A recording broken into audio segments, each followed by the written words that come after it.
Hello, hello. Here I am. No. Here I am. Ish. Here-ish I am. Hi everyone. My name is Josh Foreman. I do art and stuff. I like to sculpt in traditional media, as I did with this beautiful gal here. This is a old sculpture actually I've been renovating. Fell apart and I needed to redo a bunch of stuff on it.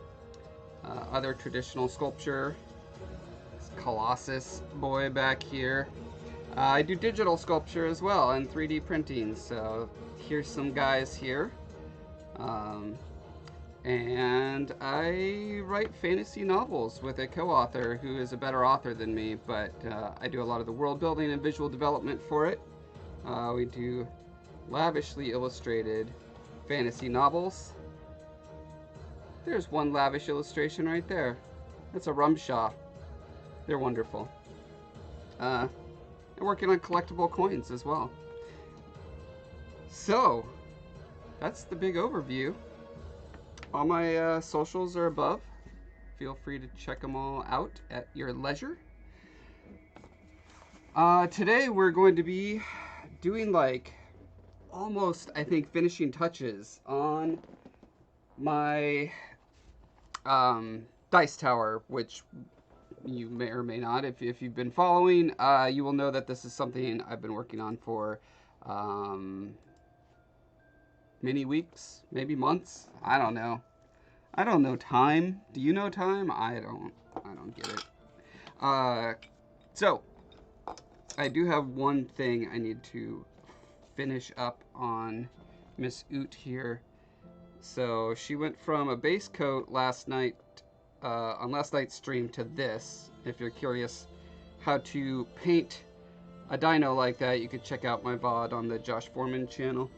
One of the interesting things is that her ears used to be these kind of flappy doodles, and they were made out of Super Sculpey, so they were very brittle and kept breaking as I was trying to repair her. So they are now replaced with Cosplay ears, which are flexible, and now if I bump them, they will not shatter into a million pieces. Hooray!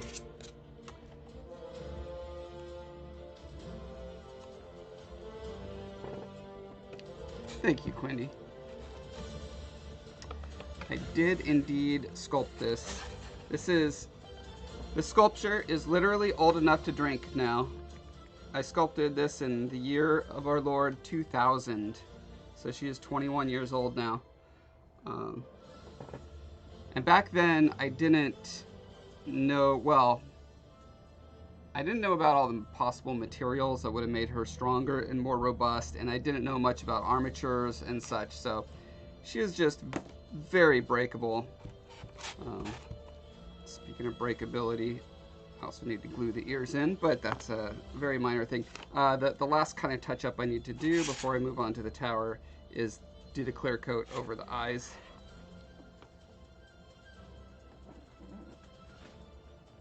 Speaking of materials, I keep meaning to try UV resin for this, but I haven't. So I'm just going to go back. I'm not going to test it on something like this.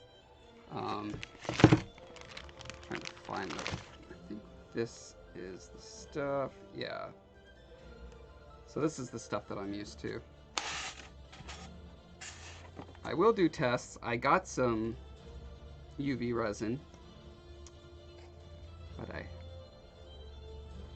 you know that thing where you're just in the middle of 20 projects and you don't want to spend R&D time figuring something out? That's kind of where I'm at right now.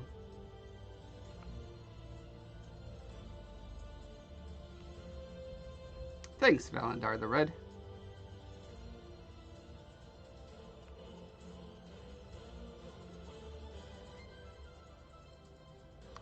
Yeah, I've always enjoyed thinking about the anatomy and scientific plausibility of the creature design that I do.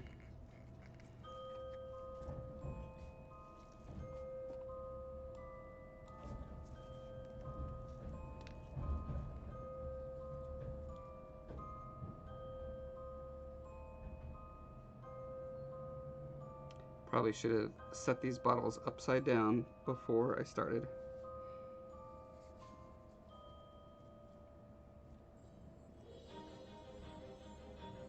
Yeah, this is probably several years old now. It's like, ooh, should I really tempt fate by using this? And the answer almost always is yes. I'm in the middle of it. I'm just going to go ahead and tempt the fates.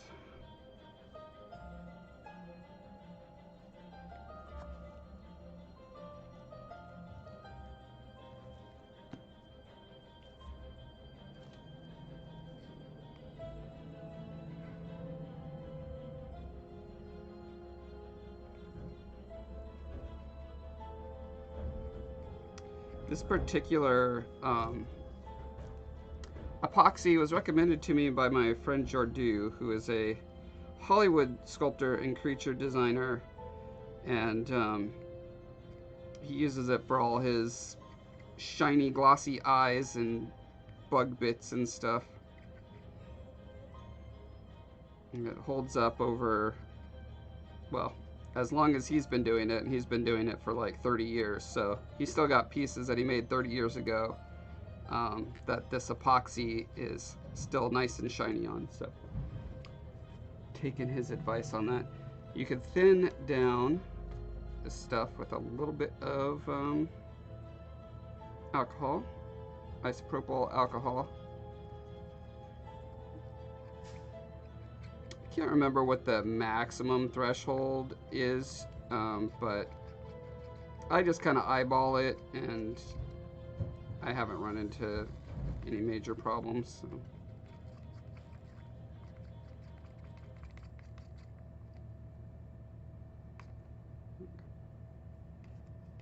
It might actually be a little too drippy. You know what? I already know it's going to be too drippy, because when I was painting the eyes last night, doing the pupils, I accidentally touched the top eyelid, and it instantly just, like, you know, through capillary action, sucked the black up and just, you know, completely ruined the shape of the eye.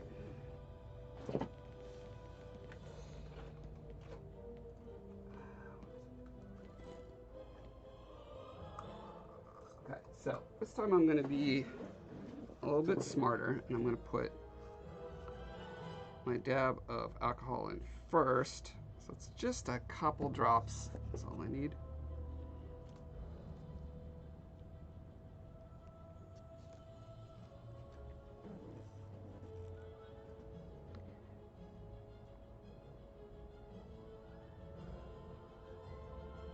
Put it on knife handles. Interesting. Oh, and casting dice. Wow. Yeah, it's tough stuff.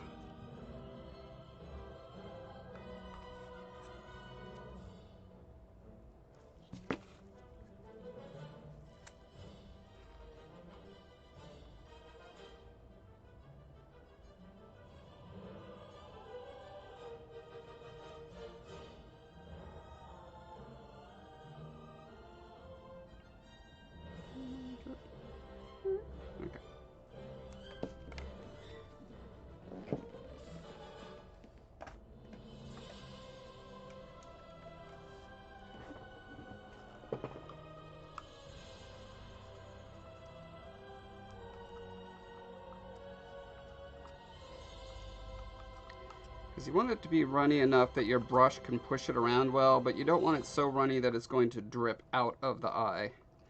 The beauty of epoxy is how, you know, heavy-bodied it is, so you can just kind of dab it where you need it, but sometimes it's a little too heavy-bodied.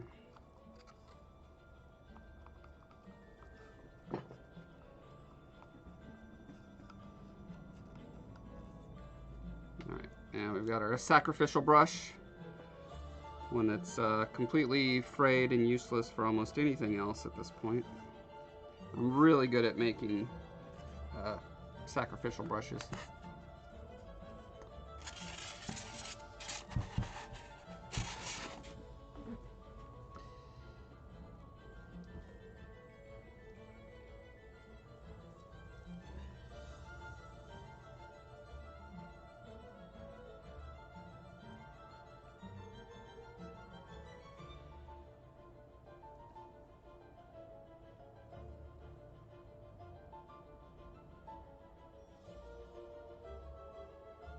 Now, ideally, I would build up around the pupil a good sized lump, but again, I'm a little burned yesterday by the capillary action of the way I sculpted the eyelid, so I'm probably gonna play it safe and just have one general uniform thickness, but where my brush leaves the final, you know, when you pull the brush up, it's going to naturally mound a little bit. So yeah, I think that will do the trick.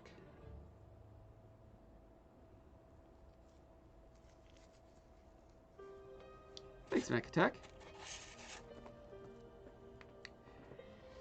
Yeah, rip brush friend. I am not a good friend to brushes, sadly.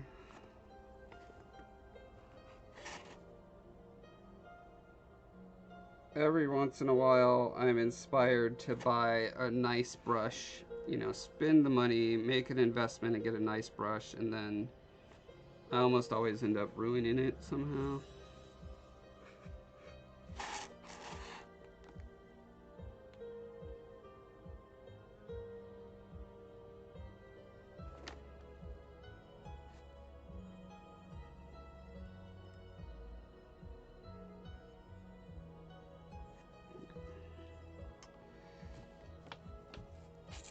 So I think that there's like enough on there to do the job, but not so much that it's going to cry down the sides.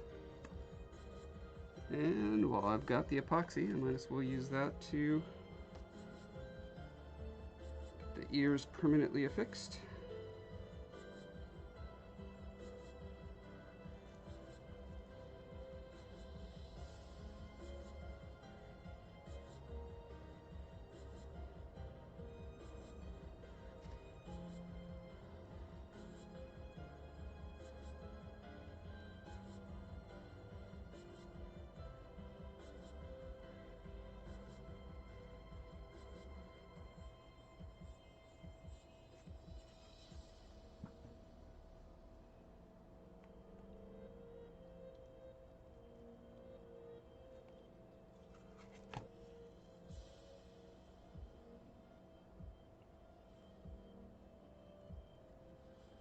Oh no, what happened there? It looks like did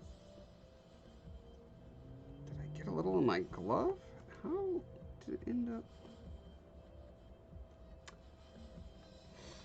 Okay, well, usually another light coat of paint right over that will will hide that. She's not crying, I swear. For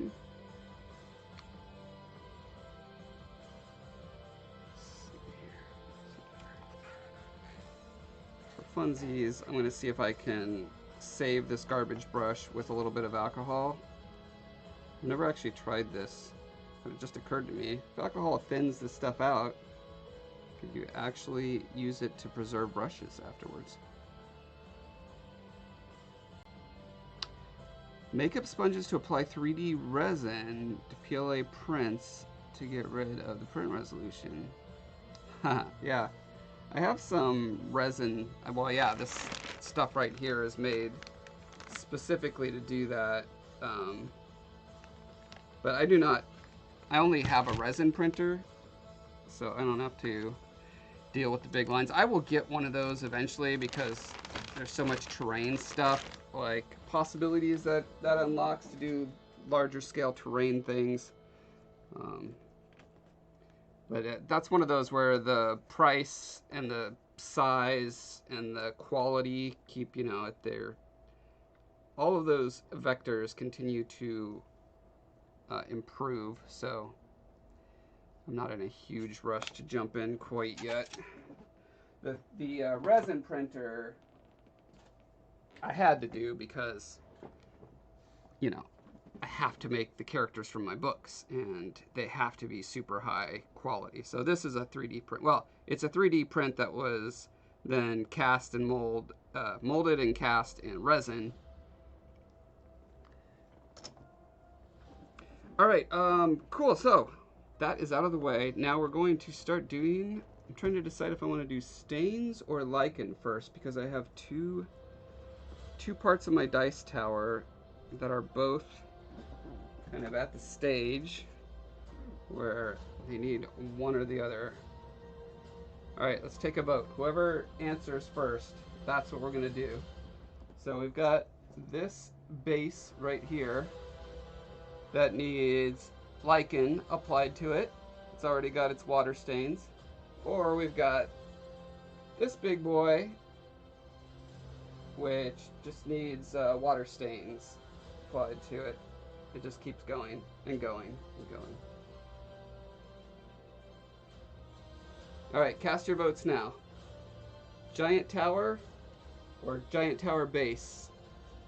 Lichen or water stains? Where do we start?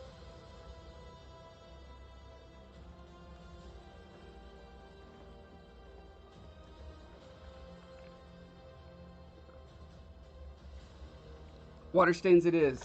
It is unanimous.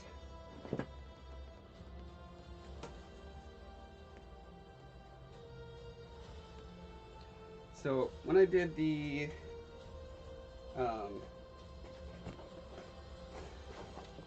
wash on it, I got started on some staining. Like you can definitely see there's modeling and staining going on around here. Some degree in some places. But yeah, now it's had its clear coat applied and I can really go crazy with it. Now, where can I put it to go crazy with it? Where everyone can see it? That's a good question. We'll figure these logistics out. Also, real quick, there's some reference that I'm looking at specifically for water stains and in ruins. I'm a big fan of looking at reference as often as possible.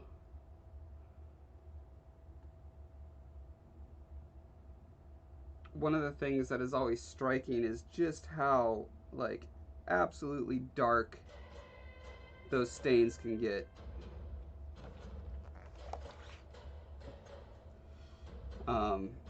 Yeah, I'd love to lay this guy down because he's so big and awkward, but the stains need to run down, you know? Stains, they want to go down. All right, brushes. So again, always using the trash brushes. This one I call Beaker for should be obvious reasons. So I need a beaker and I need a streaker. So something nice and thin that I can guide the streaks down and keep them from being full droplet size. That is important to me.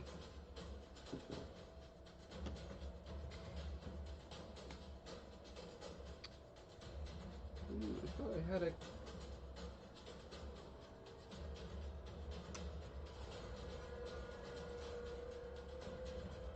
Oh, right.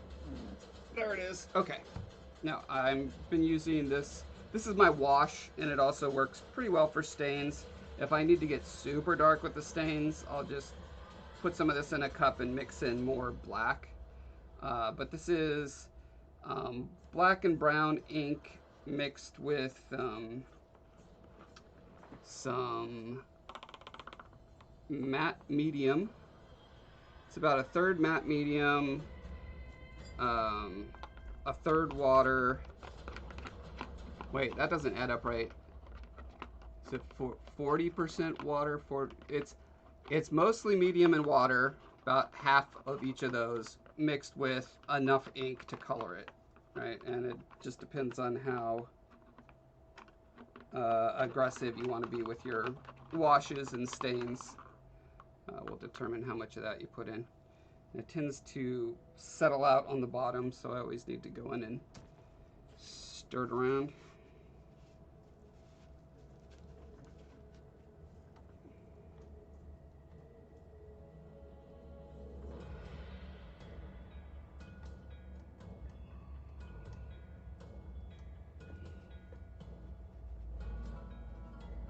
A container has arrived. Ooh.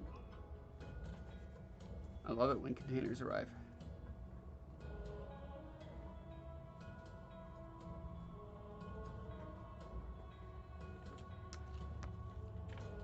All right.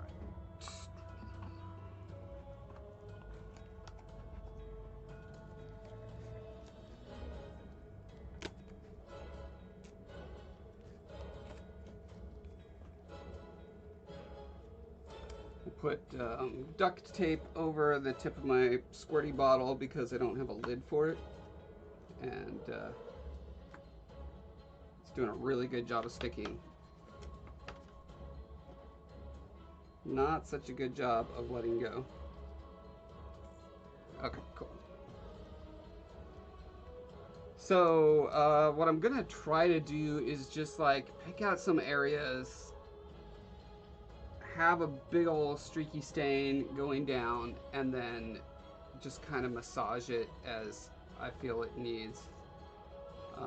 One thing from looking at a lot of reference is that it seems like painfully random where these streaks end up. You know, it depends on the chemical composition of the rocks, on weather patterns, etc. And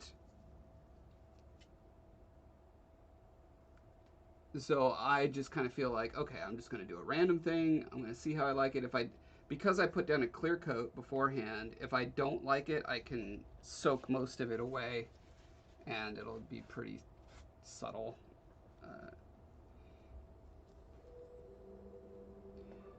I'm also frequently dipping my beaker brush into some dirty water,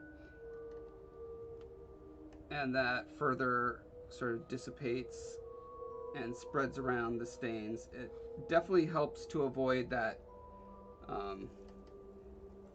this thing where it's like exactly one drop width, which gives away the scale. You don't want, you know, stuff that looks like the size of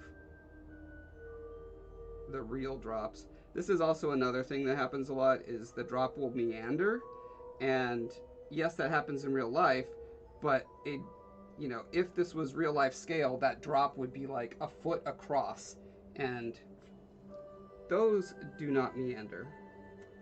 You can't have a torrent of water that's a foot across just kind of gently go around a feature.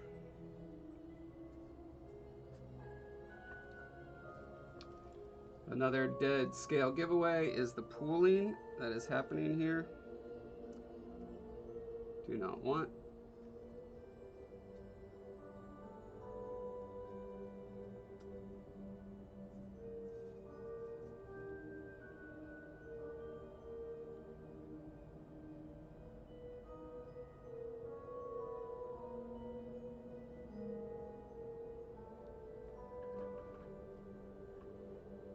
All right, and if I know that I want a stain to kind of be a little less heavy-handed, subtle, there you go. That's a better word than less heavy-handed. I start with a wet brush. I kind of chart the path that I know I'm gonna want it to travel. Oh, just had a new release of stain up there. So I chart the path. I'm like, okay, I want it to hit there, probably drip down here, and then it's gonna come out over here somewhere. And then go in and add my stain. And because that path is already there, it's going to kind of redistribute the pigment as it goes in a more feathered look.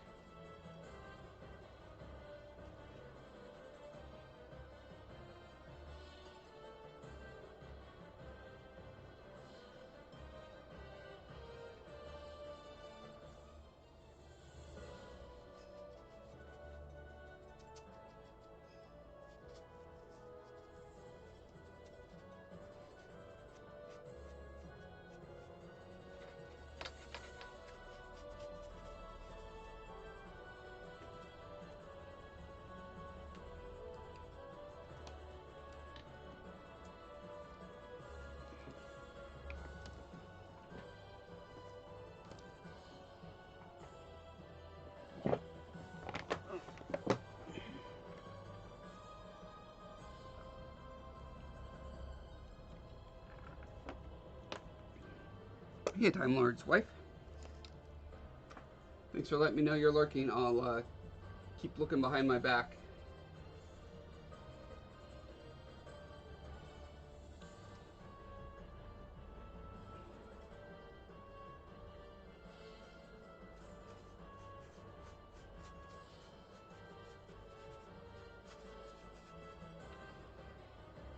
The other thing I noticed from reference is that there are often areas where a stain is just like massive and covers a whole like big chunk of area. So I'm gonna try to work some of that in as well.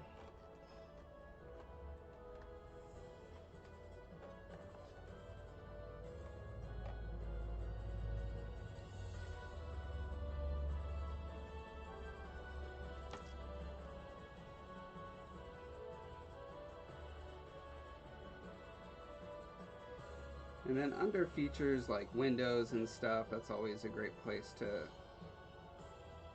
run your little rivulets. And I try to avoid making them all the same width.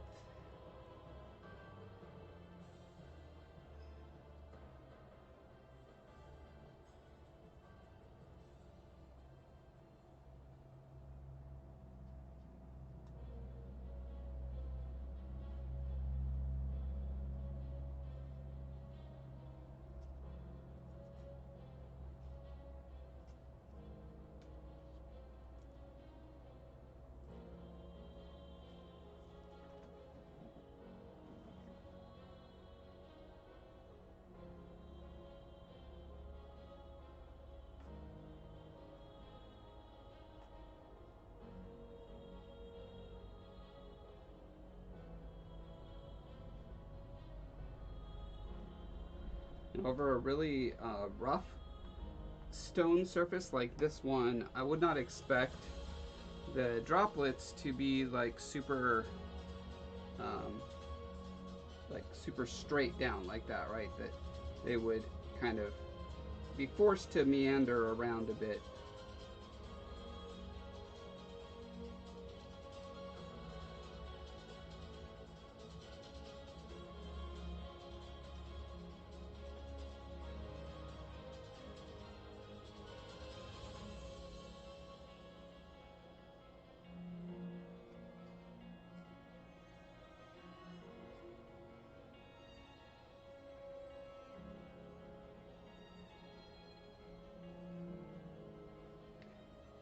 And then often when you have water that is like shunted into one line going down, it's naturally going to, because it's like more of a torrent, it's going to continue over the next brick down following that straight line, depending on obviously like the size and shape of the block underneath it. But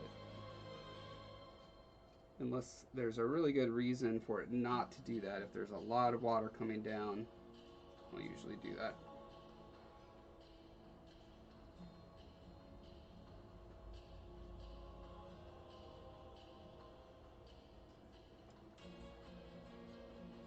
I feel like I've got this kind of streak coming down here. I want to do a little more, continue that a little bit.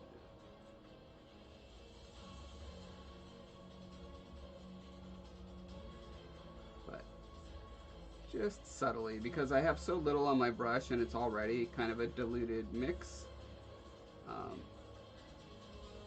It's pretty easy to sort of feather these things out and have them fade as they go.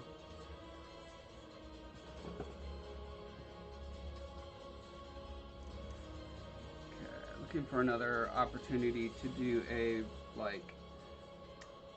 big blot somewhere. I kind of want to do it over rocks that I'm less thrilled with, right? It's like, you know, I really like the ones that are cracked like that, you know, and split apart. Those are always just like great eye candy, as it were, as opposed to like this or this, where it's just, well, it's just a rectangle, and that's fine. So yeah, I'm kind of eyeing this area here if I want to do like a big blobbish.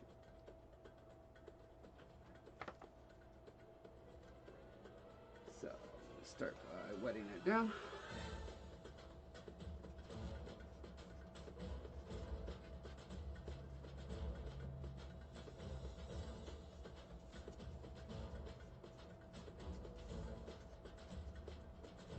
Also, where I'm applying this water first, it's going to naturally attract the stain towards it. So I'm trying to have the water most built up kind of in the middle of it, and I'm fading it off a bit as it goes to the sides.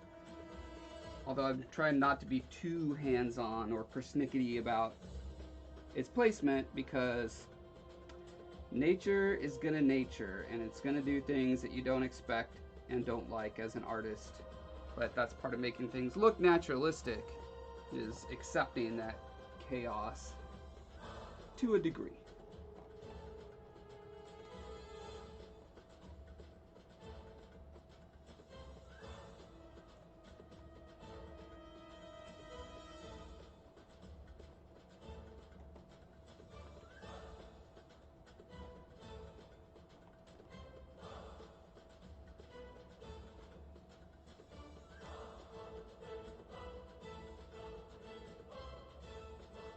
Okay, so right now I'm just kind of hunting for drips that are very drip sized.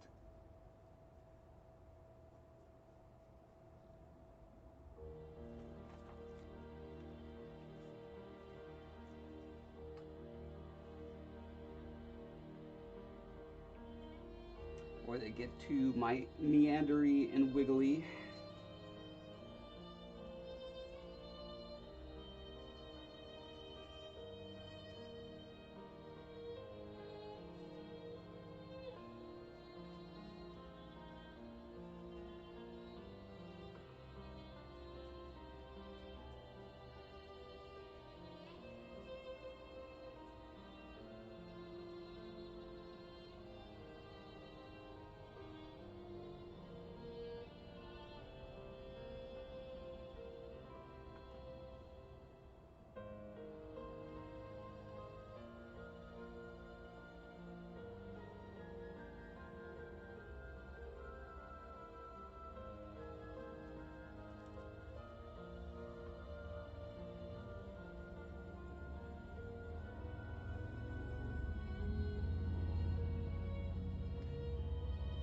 I'm gonna let that sit for a little bit. I may come in and like add a few darker tones here and there after it's dried and I have a better idea of what it's doing. But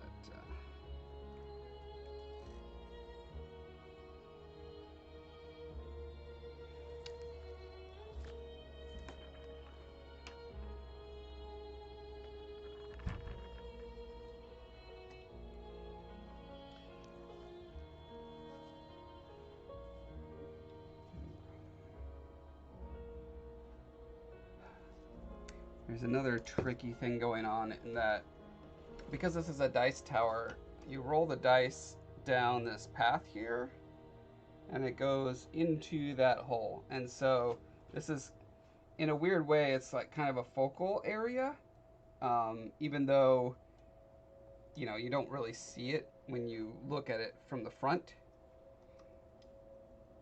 And it's going to be tricky to really detail this. I did as much as I could before I assembled the thing, so it's not completely undetailed, but it's still not to the point where I'm like totes happy with it, if you know what I mean.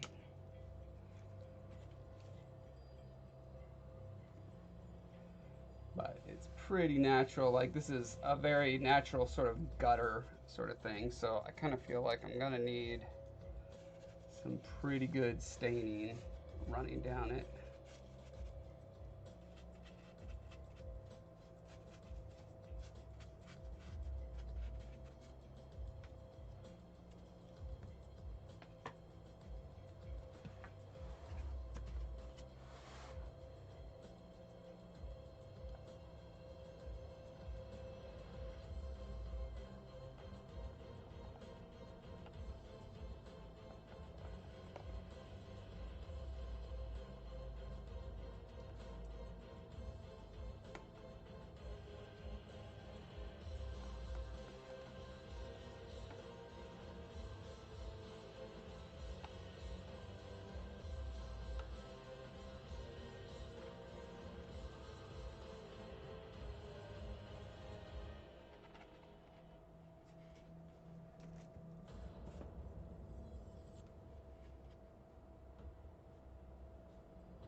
keep needing to wick away this area. I know the light is kind of blowing it out up here, but it keeps building up on the bottom lips of these things, so just sort of encouraging it to continue its merry path down into the bowels of the dice tower.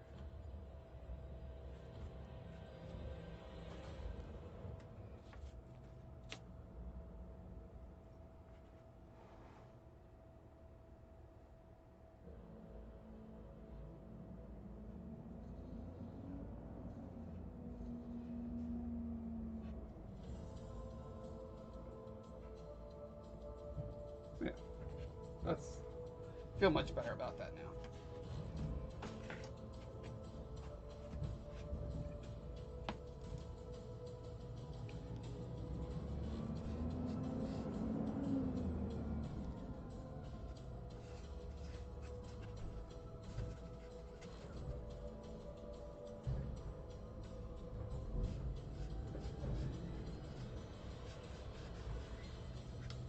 I feel like I probably should just spritz this whole thing with water at this point.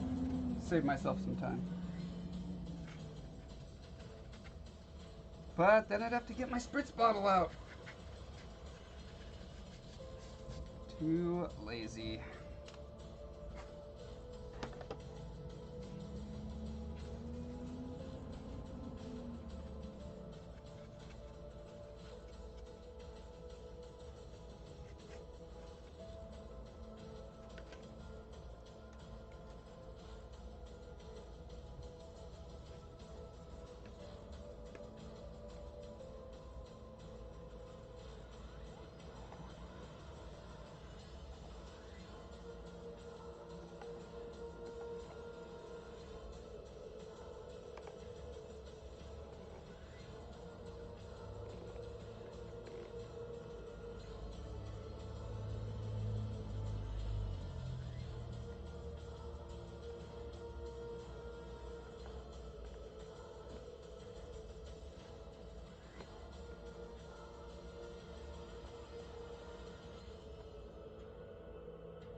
There's another place where the water like splits in a way that gives away the scale too much.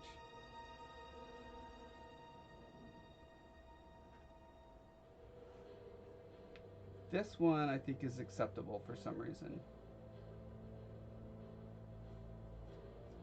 I cannot explain why.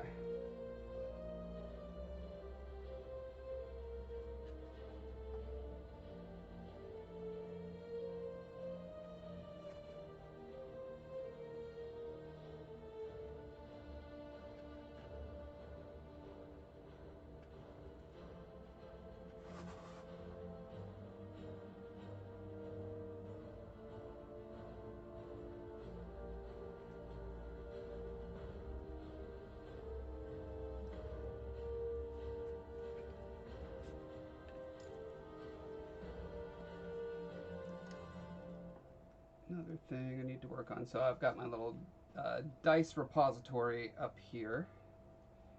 Every good dice tower should have a dice repository.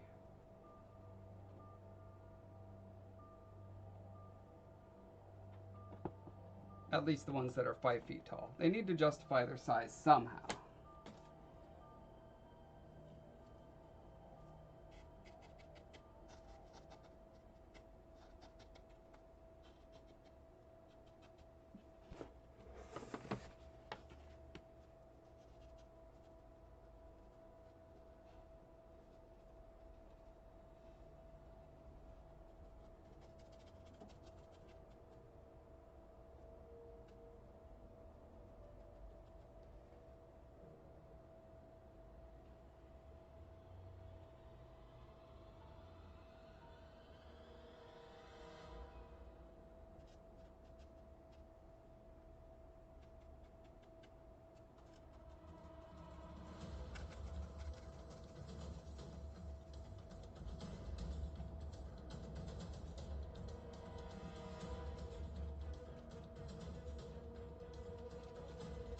the most fun things to make on tiled floors like this are places where the water is pooled into like little puddle stains.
See those fun puddles?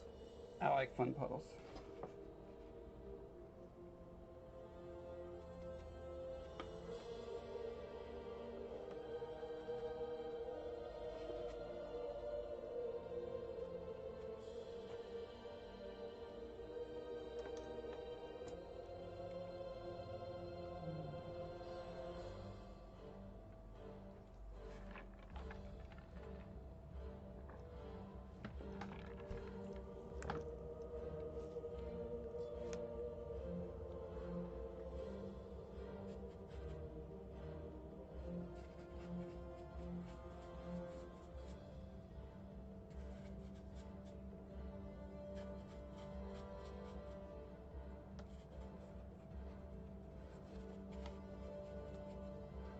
Seems like as the water runs down here, this would be a natural sort of little chute for it to follow down.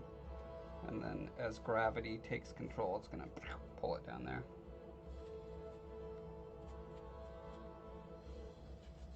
And this whole section feels super boring to me, so this is a perfect place to put a giant dark stain. It's like an armpit stain on the tower. Everyone loves a good armpit stain.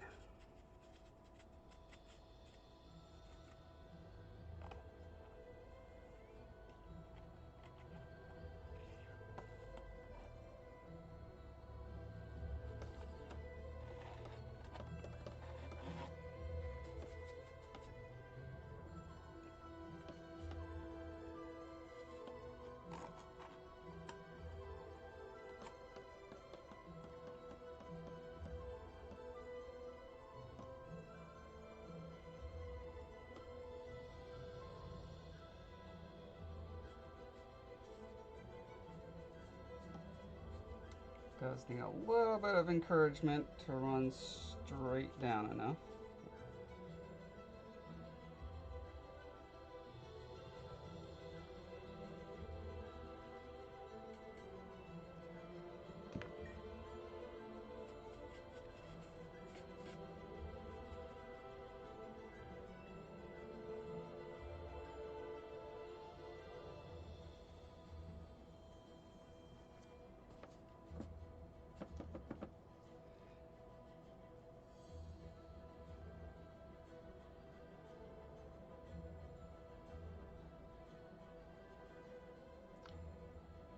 I mean, I've literally never asked a person if they did not love pit stains and have them say, no, I do not love pit stains. So, case closed. Everyone loves them.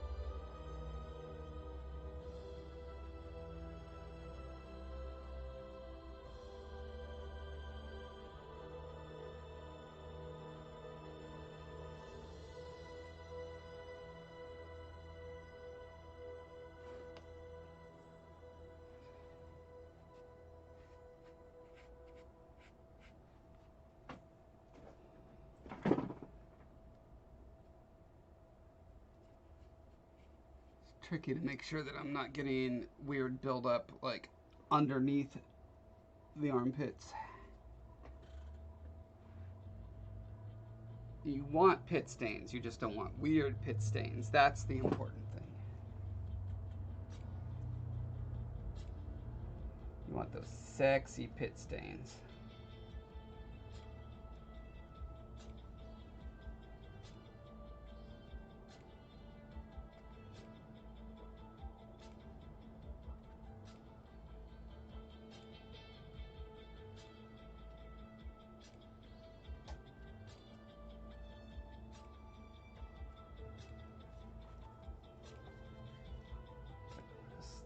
Let's see how far I can push this. I may actually try a pass with black paint.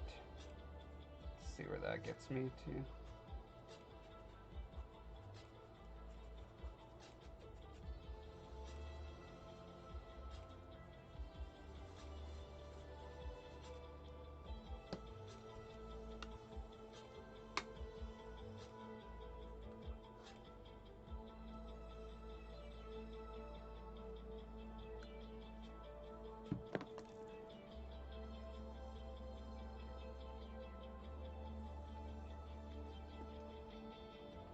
It's watered down, probably, I don't know, 30 or 40% paint to water.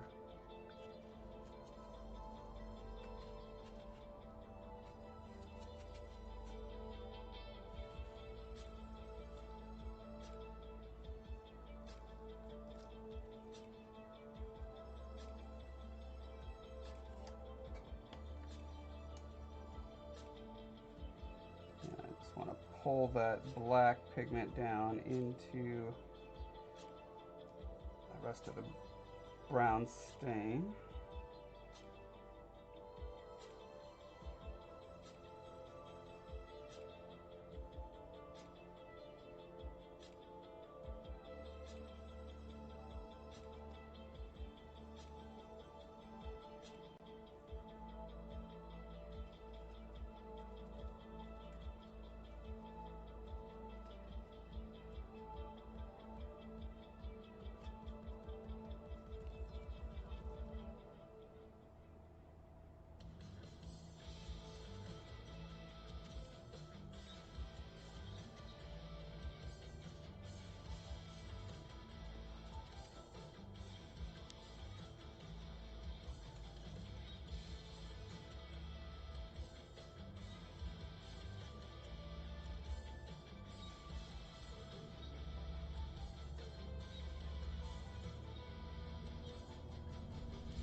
So I think basically what I'm imagining is that this particular slab of rock has a high concentration of whatever it is. I guess it wouldn't be iron because it could be iron. It depends.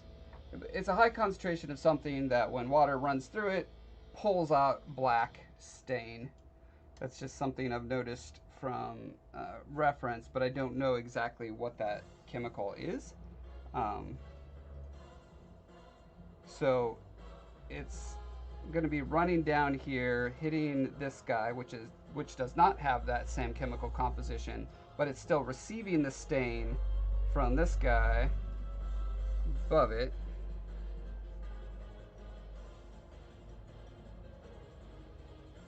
And then shunting it down here, and at that point it's going to drip off to the side.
Then I'm imagining any of the little divots and chinks and stuff in the rock are going to collect the water running off of that, and so the buildup inside of those is going to be significant.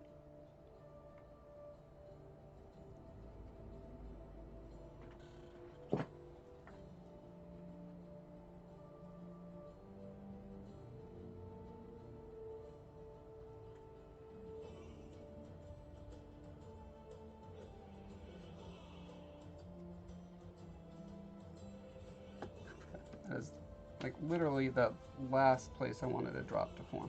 Stuff it.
Trying to think of the most interesting places for drip stains on this guy. I think over here is good.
Always nice to put kind of a dark, grungy line between where two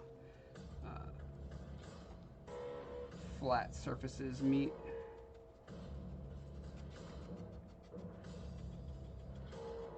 Just want to make sure that it's that the line is kind of feathered enough that it doesn't like bring attention to itself, you know.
Now I'm going to try something annoying, but hopefully it will pay off. I need to rearrange my studio light real quick.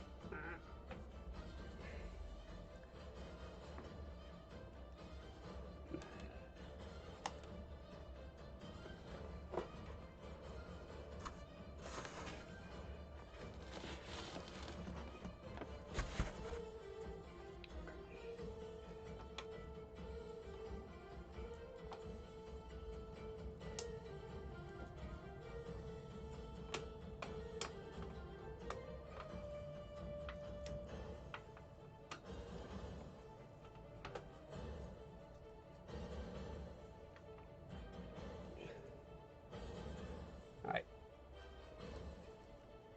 That thing right there, really hard to adjust. I don't know what the secret is to it, but now this is hanging not like the sword of Damocles over my head, but like the swinging axe trap of Damocles. At any second, this little hinge is going to give way, and then this thing is going to swing down and decapitate me while I'm painting. So stay tuned for that excitement.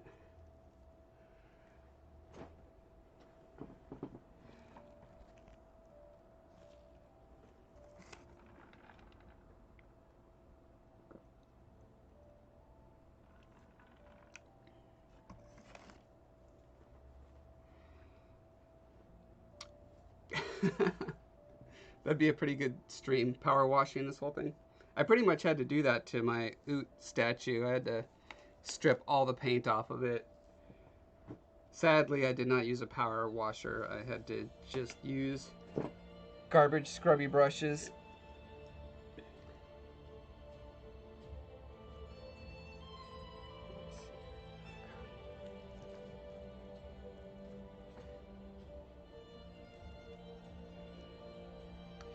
So you can see the stain that I did here earlier.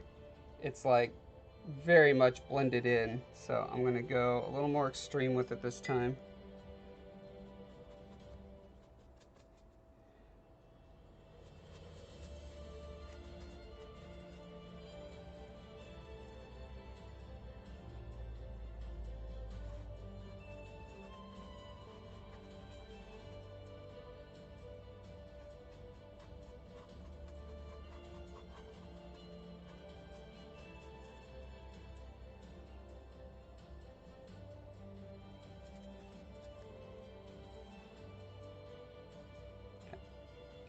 Going with the black paint now instead of my wash.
Now down here has been receiving drips from my work up there. And some of these drips are very out of scale, so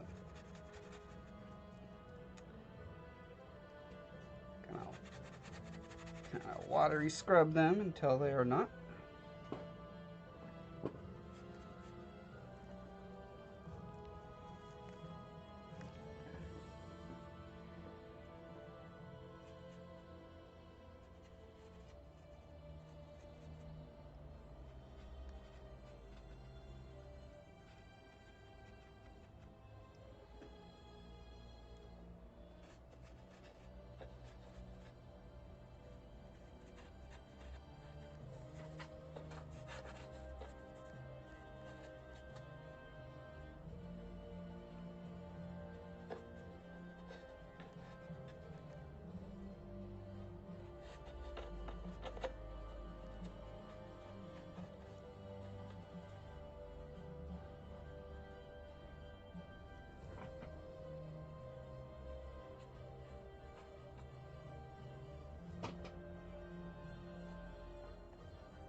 getting dangerously close to being done with these stains.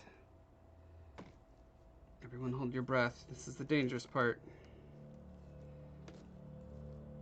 I just need you to hold your breath for me for like 10 minutes. Then we'll be through it.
trying to get a sense for the amount of like staining. I don't want it to be super like regular, like stain, stain, stain, stain. You know, like it's a pattern. I'm trying to avoid patterns.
Yeah, I'm still not getting the level of like super dark black stain that I see on my reference. So gonna be a little more bold. I'm just gonna straight up put some black paint on it, and then I can sort of water down from there if I feel like I need to.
All right, well, I really hoped I was going to get this done at the end of the stream. I came really close, but not quite there.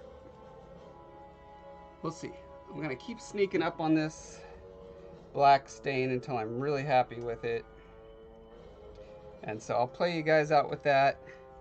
Time for the mods to find a cool person to raid. In the meantime, for those of you who missed the beginning, my name is Josh Foreman. I make sculptures like this guy, Scola, from my book series, The Scarred King.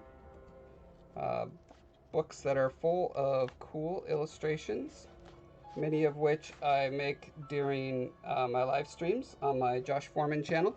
I also have a YouTube channel you should check out for art tutorials and cool stuff like that. Where's my oot? Here's my oot.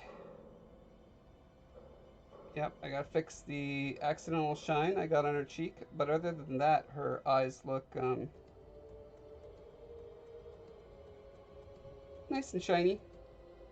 Shiny and alive. Yeah. Alright, so we'll see you guys next time. I'm just gonna paint this out. Have a good one, everyone. Have a good one, everyone.